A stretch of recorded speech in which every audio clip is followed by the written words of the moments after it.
All right, today we're watching BLTV Classic. And man, this is a terrible intro. I'm sorry. When Tyson petrified Michael Spinks. So I don't know how the fuck you petrify somebody. Yeah, they might. I mean, Mike that dude, but damn, bro, you a boxer too, nigga. So how you get petrified by another boxer like that? So I get it. It's Mike Tyson. So let's get into it.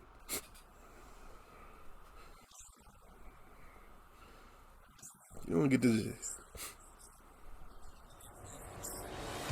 Welcome back to the Big Fight. You don't get these 80s ass commercials off. These 80 ass promo commercials. Invincible. Now let's see who's the Back at champion. one of the most memorable nights in Tyson's career.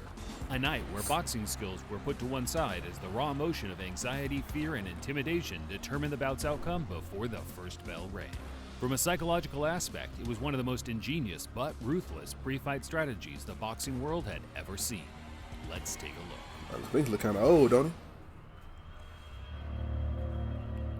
The fear, the fire, and the fear.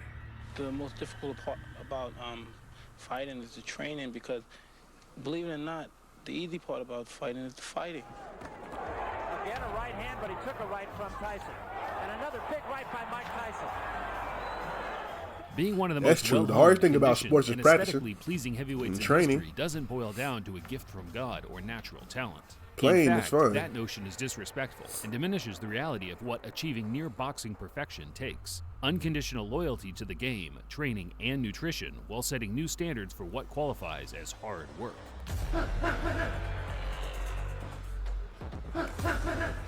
A day in the life of Tyson during a training camp started at 4 a.m. No alarm clock, his body just knows. After some stretching, damn. he hits the road for a 10-kilometer run at a decent pace before returning to bed for a quick nap. Once awake, a nutritional breakfast is washed down with a liter of water and a handful of supplements such as magnesium, zinc, vitamin D, and B complex. By noon, the hard work began. Strictly boxing-related work for the next 2 hours, including mitt work, speed, and heavy back routines. Finished off with 15 rounds of interval sparring against the usual gym rats in James Broad and Oliver McCall. For lunch, boiled chicken and rice or steak and pasta were the go-tos, often pre-prepared by Boiled. Customo's wife, Camille, in the morning. To keep his energy levels high, Tyson drank natural fruit juices with every meal. Following his lunch, it was back to the gym to practice more boxing drills with Kevin Rooney. Often Yeah, utilizing they the could have sit had some bag baked to chicken or perfect something, Tyson's man. peekaboo style. Boiled. Try to be elusive. See, as long as the fighter's trying to be elusive, he's gonna be all right. That's what I emphasize. That's what we're trying to. That's what we got over everybody else.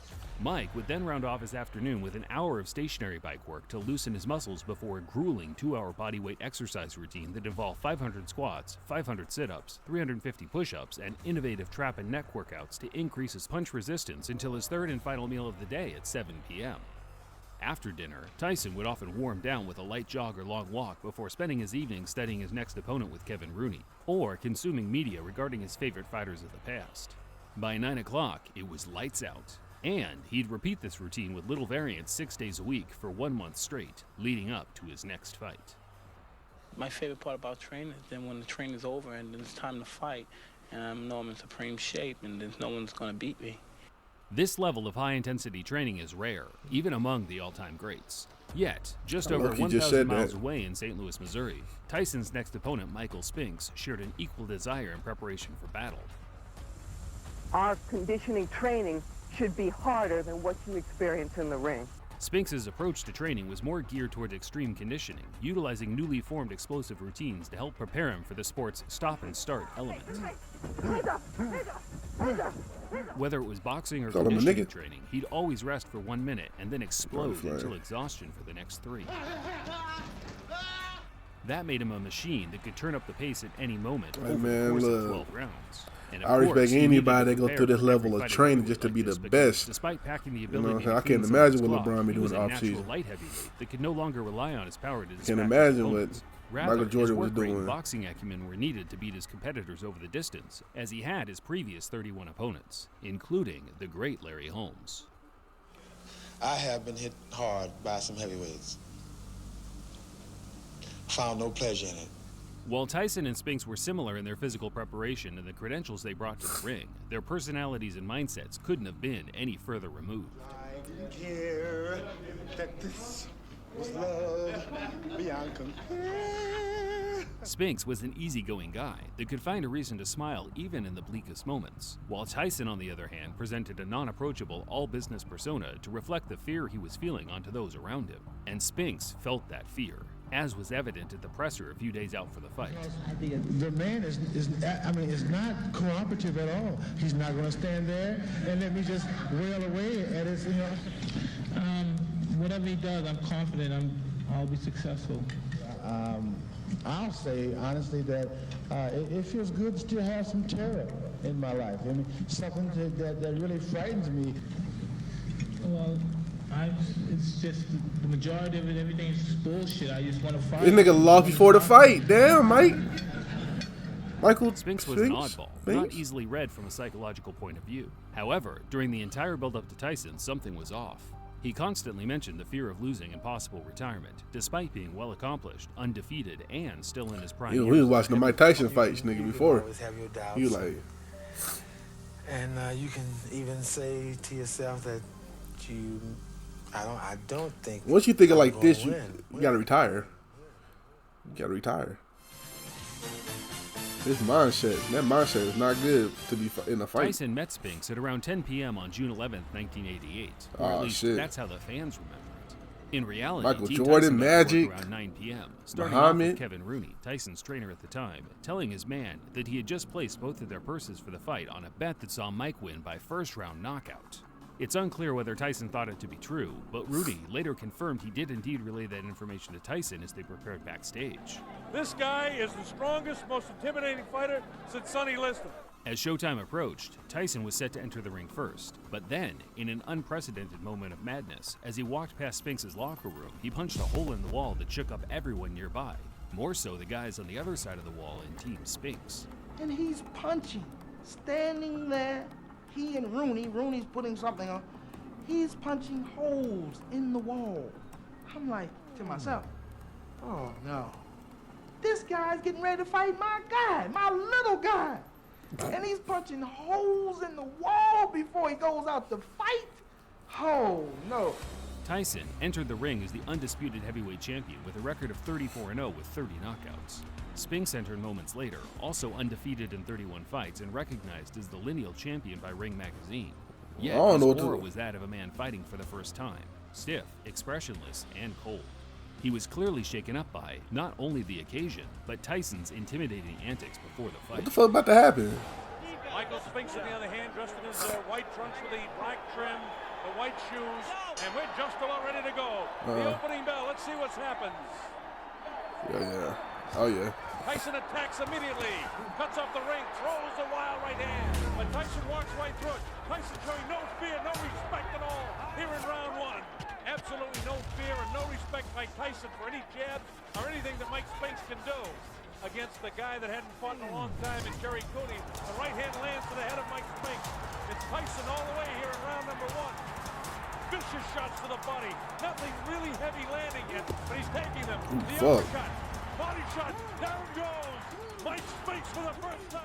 It was an erratic start from Tyson as he pounced on a visually shook-up Spinks from the get-go, landing short, precise, and powerful hooks that broke his man down in a matter of seconds. That was a body shot that took him down. Here comes Mike Spinks in.